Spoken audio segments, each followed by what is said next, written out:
Allah Təbarək və Teala buyurur və entumul a'laun in kuntum mu'minin. Allah dini insanların ağlını kamil etmək üçün göndərib. İnsanların həyatını gözəlləşdirmək üçün göndərib. İnsanları təmiz etmək, pak etmək, tahir etmək, nəzafətli etmək üçün göndərib. Xoşbəxt yaşayıb və əbədi saadəti qazanması üçün göndərib.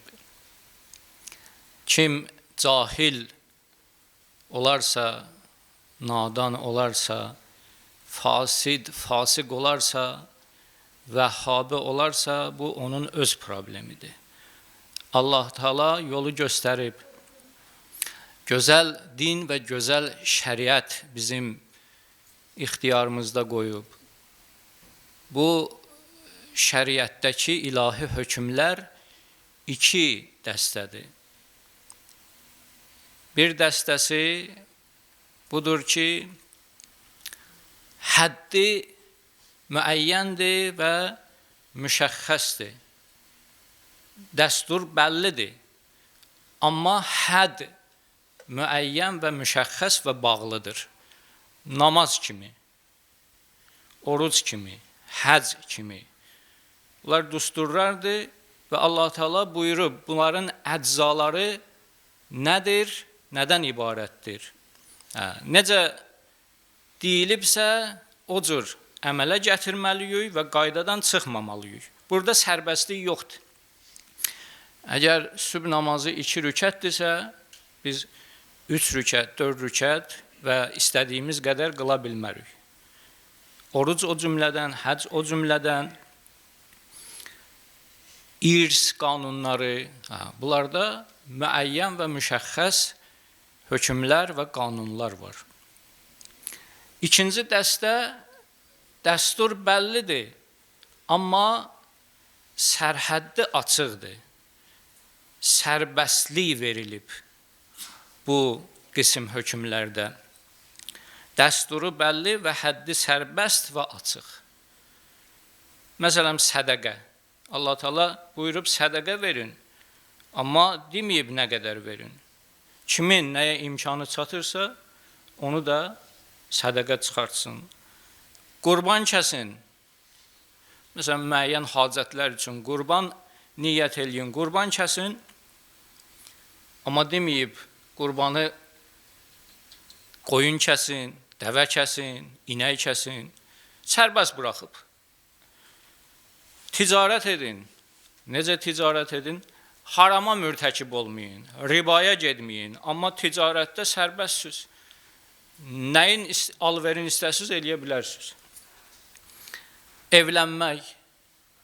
Buyurub evlənin, amma sərbəst buraxıb. Öz milləti ilə də evlənə bilər, qeyri-milləti ilə də evlənə bilər. Sərbəstdir, hər kəs evlənmək istəsə. Biraz sayın da çox buraxıb məsələmsin. Və bu kimi məsələlər. Məsələn, ayədə var və əl-yevm uhillə lakumut teyyibat. Teyyib və pakizə təamlar sizə halal edilib. Qeyri-teyyibi, qeyri-pak təamları istisna edib, yəni ki, olmaz. Məsələn, həşərat. Həşərat teyyib deyil, bunları insan yeyə bilməz, həşəratları. Və qeyri-teyyibləri insan istifadə eləyə bilməz öz təamında, amma teyyiblərdən istifadə eləyə bilər. Və təamul-ləzīnə utul kitabə hillul ləkum və təamukum hillul ləhum. Əhli kitabın təamı sizə halaldır, sizin də təamınız onlara halaldır. Burada sərbəstlik verib. Əhli kitabın təamından insan istifadə edə bilər. Xristiyan ola, Yəhudi ola və onlar da müsəlmanın təamından istifadə edə bilər. Ət və ət məhsullarını çıxmaq şərti ilə. Çünki ət və ət məhsulları əgər Allahın adı çəkilməzsə, o heyvan kəsiləndə o haramdır. İstəyir müsəlman onu kəssin, amma Bismillah deməsin, fərqi yoxdur. müsəlman da əgər riayət etməsə zib qanunlarına, o ət haram olacaq. Burada Allah Teala sərbəstlik verib. Və a'iddu lahum mastata'tum min quvvah. Ənfal surəsinin 60-cı ayəsi. Allah Teala buyurur ki, düşmənlərin müqabilində davam gətirməniz üçün nə qədər bacarırsınız, güc toplayın və silah sursat düzəldin. Dəstur verib, dəstur bəllidir, amma sərhəddə açıqdır. Nə qədər imkanınız var, eləyin. Və şəriətin gözəlliyi elə buradadır. Bəziləri oturub deyir ki, filan işi ki görürlər, möminlər, müsəlmanlar, bunun üçün Allahın hökmü gəlməyib. Bu cür məsələlərdən qafildilər. Yəni, bu ikinci dəstə əhkamdan qafildilər. Allah Teala dəsturu verib, amma sərbəstlik də qoyub. Sərhəddi genişdir. Burada mömin irəli gedə bilər, fikrin işə sala bilər və elə din onun üçün gəlib də, bizi ağıllı eləsin, bizi tədbirli eləsin, bacarıqlı eləsin, düşüncəli eləsin. Bəs niyə deyir təfəkkür eləyin? Allah Teala bu təfəkkür bu nemətini bizə hədər yerə verməyib ki, həm təfəkkür versin, həm bizdə o sərbəstlik ruhiyyəsini yaratsın, o yandan da desin ki, mən nə dedim, onu o cür icra eləyin. Baxın, məsələn üçün, Ərbəin ziyarətinə getmək üçün sizin hökmünüz var, yoxsa yox. Bəzilər belə deyir də, bu hökm yoxsa deməli nədir? Bidətdir. Bu qafildir, bu dini anlamayıb, başa düşməyib. Dində bir dəstə hökmlər var ki, dəsturu bəllidir, amma sərbəstlik verib. Deyir, düşünün, sizin imanınızı nə artıracaqsa, dininizi nə möhkəm edəcəksə, nə sizi birliyə çəkəcəksə, Allaha çatdıracaqsa, o işi görün. Və burada alimlərin artıq missiyası ortaya gəlir. Alimlər burada dəstur verir, göstəriş verir ki, bunu bu cür eləyin. Bacarıqlı, düşüncəli insanlar axtarırlar, yollar tapırlar və çıxış yolları qoyurlar. Nəyə görə? Din irəli getsin, din güclənsin, möminlər birləşsin. İnsanları dinin gözəlliyinə çəksinlər.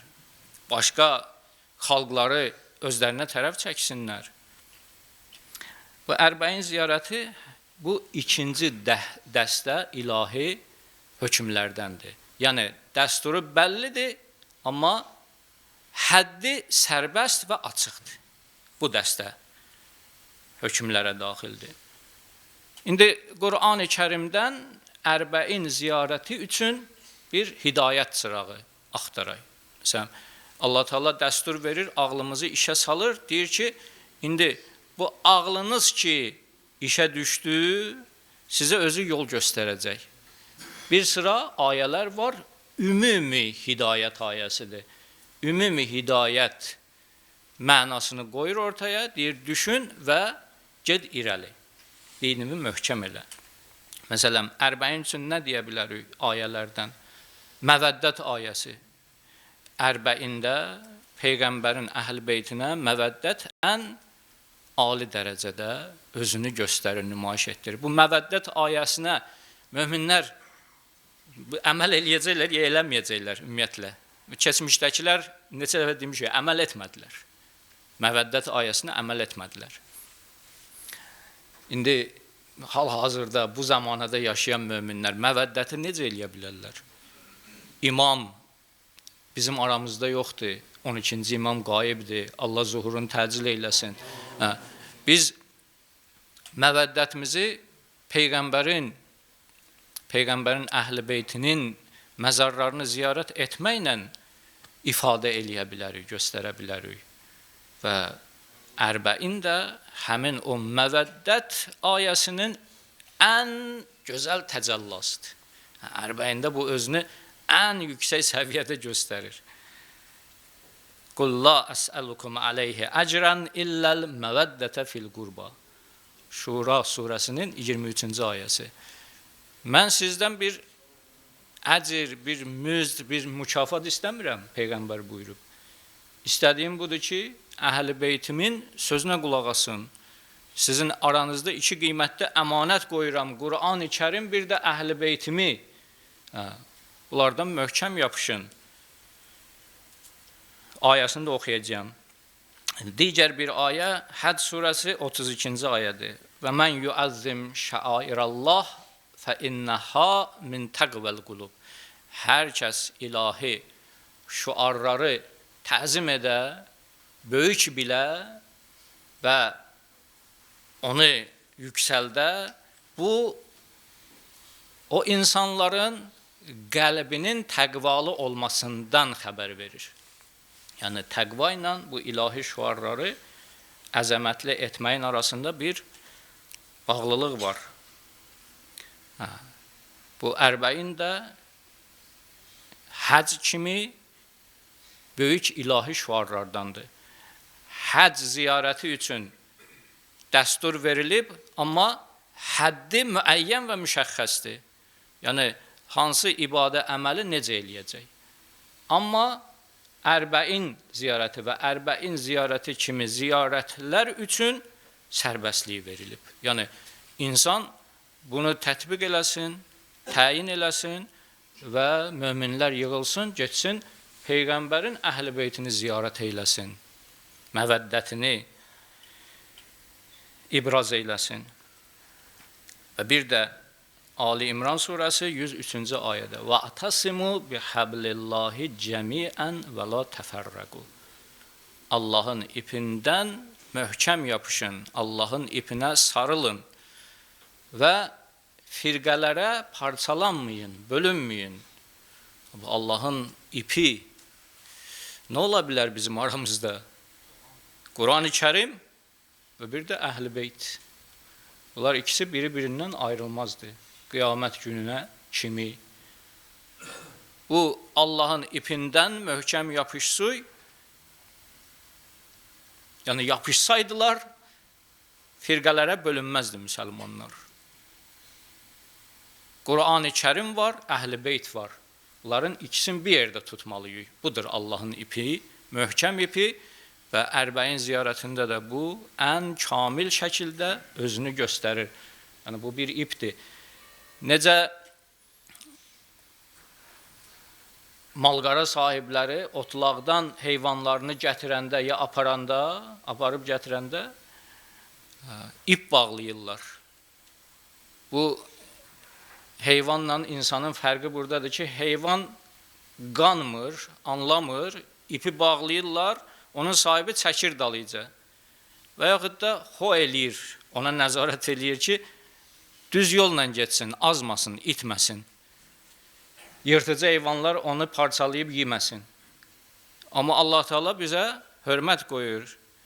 Deyir ki, siz insansınız, özünüz bu ipdən yapışın. İpi mən atmayayım sizin boynunuza. Özünüz bu ipdən yapışın, gəlin mənə tərəf.